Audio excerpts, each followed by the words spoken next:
This is a work of fiction. Similarities to real people, places, or events are entirely coincidental. Lost Voices. First edition.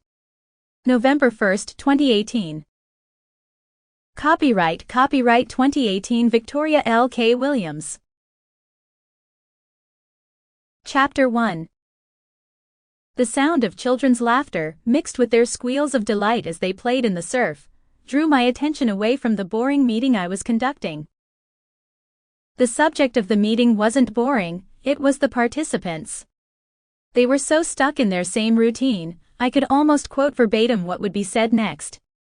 The pretty, auburn-haired woman to my right noticed my lack of attention and gave me a sharp kick under the table. I looked back to her, and she winked at me and made a circle motion indicating the women around the table needed to have my attention. Moira was right, and they would get it, but not in a way I think they were expecting.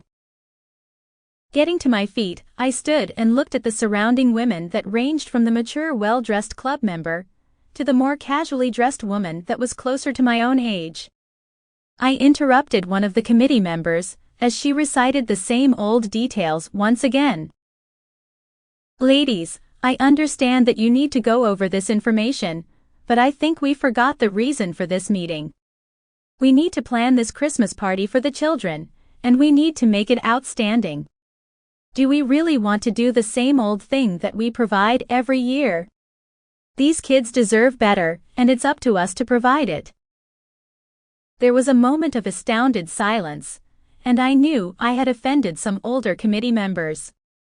They had been putting this yearly party together for years, and knew exactly what needed to be done. And I was sure that they thought that if it was acceptable to them, then why wouldn't it be the same for me? Some of the younger and more newer members with children of their own surprised me by clapping and nodding their heads vehemently in agreement. I thought the moment of silence from the older members would go on forever, but was surprised and very pleased when its oldest member stood up and reached for my hand. Shaking it vigorously, her words surprised me even more. Mac, you're absolutely right, it's time we shake things up. We've gotten too stuck in our ways, ladies.